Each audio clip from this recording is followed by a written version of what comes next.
श्री नवनाथ भक्तिसार अध्याय 16 मराठी। या अध्यायामध्ये गोरक्षनाथ, कानिफनाथ, गोपीचंद आणि मैनावतीची कथा आहे। कानिफनाथ जेव्हा स्त्री राज्यात मच्छिंद्रनाथाकडे वास्तव्यास होता तेव्हा मच्छिंद्रनाथास वाटले की कानिफनाथ जर इथून निघून गेला तर गोरक्षनाथास आपला निवास कुठे आहे हे कळेल व गोरक्षनाथ इथे येऊन आपणास परत घेऊन जाईल। त्यामुळे मच्छिंद्रनाथाने कानिफनाथावर मोहजाल पसरवून त्यांना उपभोगात गुंतविण्याचा प्रयत्न सुरू केला, परंतु अनेक प्रकारच्या उपभोगांचे आमिष दाखवूनही कानिफनाथांवर त्याचा काहीही परिणाम झाला नाही व कानिफनाथाने स्त्री राज्याचा त्याग केला। दिवसेंदिवस कानिफनाथाची कीर्ती सर्व दूर पसरू लागली। ती गौड देशातही पसरली व हेलापट्टण येथील राजा गोपीचंदालाही त्याची कीर्ती समजली व आपले दूत पाठवून गोपीचंदाने कानिफनाथांना आपल्याकडे बोलावून घेतले। तत्पूर्वी कानिफनाथ व गोरक्षनाथ यांची वनामध्ये भेट झाली तेव्हा ह्या दोघांनी एकमेकांच्या सिद्धीची परीक्षा घेतली। सिद्धीच्या आधारे गोरक्षनाथ व कानिफनाथांनी लांबच्या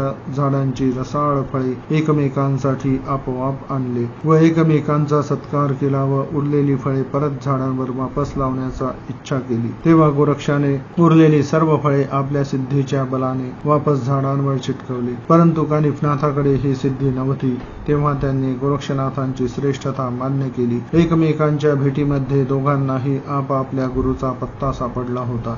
त्यामुळे गोपीचंदाने कानिफनाथास बोलावल्याबरोबर कानिफनाथांनी गोपीचंदाची ताबडतोब भेट घेतली। राजा गोपीचंदाने कानिफनाथाचे स्वागत केले व आपण मला दीक्षा द्याल का असे विचारले। त्यावर कानिफनाथ गोपीचंदास म्हणाले, अरे तुझ्या श्रेष्ठ गुरूंपासून दीक्षा घ्यायला पाहिजे, त्या गुरुस तू विहिरीत ढकललेस। हे ऐकल्याबरोबर गोपीचंद राजा घाबरला व त्यांनी कानिफनाथास माफी मागितली। तेव्हा कानिफनाथ गोपीचंदास म्हणाले, हे राजा तू भिवू नकोस, आपण यातून काहीतरी मार्ग काढू। ही गोष्ट मैनावतीला माहीत झाली तेव्हा तिला गोपीचंदाचा राग आला। राजाने आईस सुद्धा माफीत मागितली। मैनावतीने जालंधरनाथाची दीक्षा घेतल्याचे कानिफास सांगितले।